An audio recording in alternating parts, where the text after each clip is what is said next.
Last night I watched a film called 14 Days in May. It's about the last 14 days of the life of convicted murderer Edward Earl Johnson. I thought I'd write a review of it, so I went to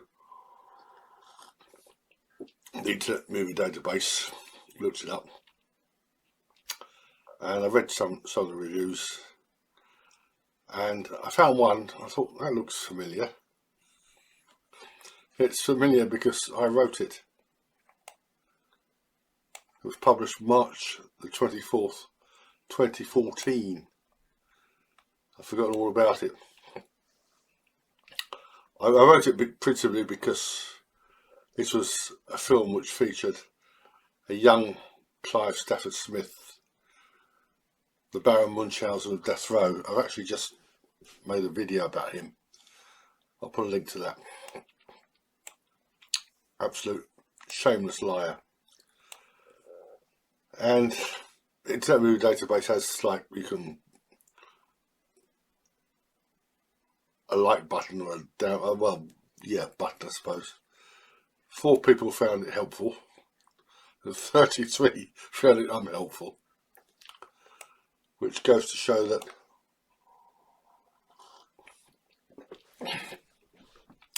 a lot of people just, well, they're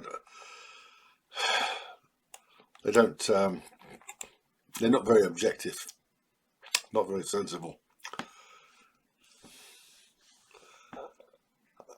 I'm a bit surprised I forgot about that, but I have been having serious memory problems lately. I keep forgetting names, especially first names.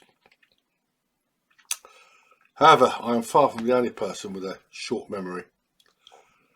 Today is October 7th, the second anniversary of what has been called an act of war, but was really just a calculated act of mass murder. Some have called it genocide, but, well, no.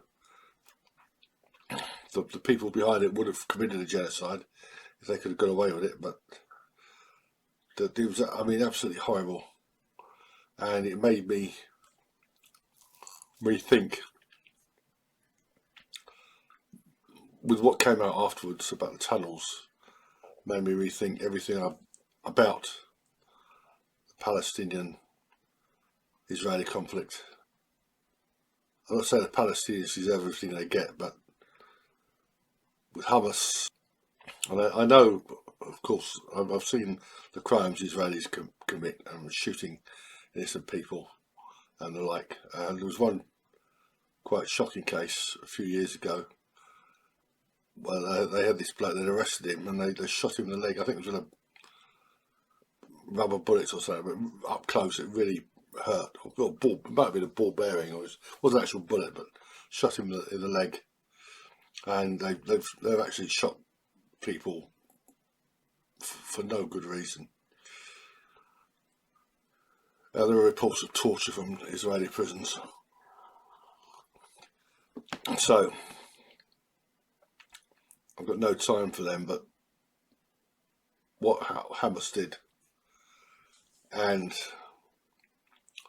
they must have known the reaction, what the Israelis would do and what they had to do. So Hamas are to blame for every death in Gaza. Rather comically, the Israelis are being accused of committing genocide, and the Israelis and their supporters are saying, no, this isn't a genocide. So that makes genocide deniers, Holocaust deniers. It's really, for years, decades, people like me, many people before me and quite a few after, have been exposing the lies of the full extent of Nazi atrocities in the Second World War. They did happen, yes. Jews did die in concentration camps. Some actually murdered there, but 6 million figure is complete garbage.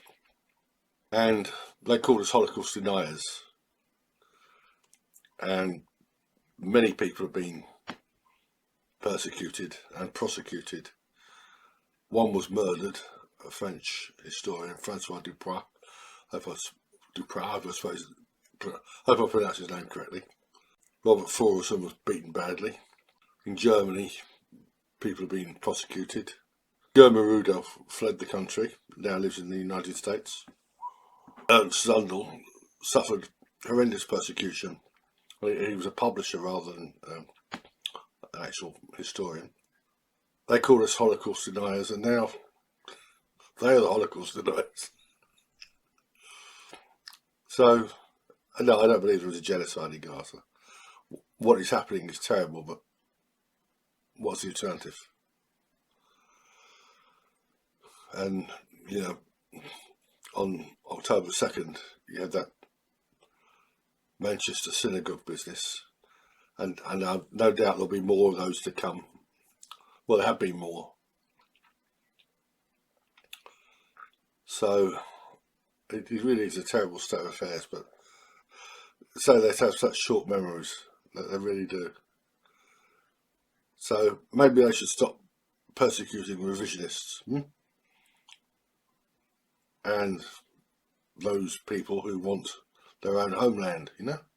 I mean, Melanie Phillips says that Jews have a right to self-determination in their ancestral land, leaving aside the fact that Melanie Phillips was born in Hammersmith and Israel is not her ancestral land, it never was. It's a bit like Christians in China claiming that they have a right to live in Israel, to colonise Israel, or Christians anywhere. I mean, you know, wasn't the great JC it's ludicrous. So, I mean, the hate has to stop, but the way the British government is treating this, they've done nothing to stop the flow of illegal, bogus asylum seekers. We're in the same boat now. Organised Jewry and us are in the same boat, and they did so much to, you know, not only revisionists, but why are there so many unassimilable aliens in this country? Who campaigned for it?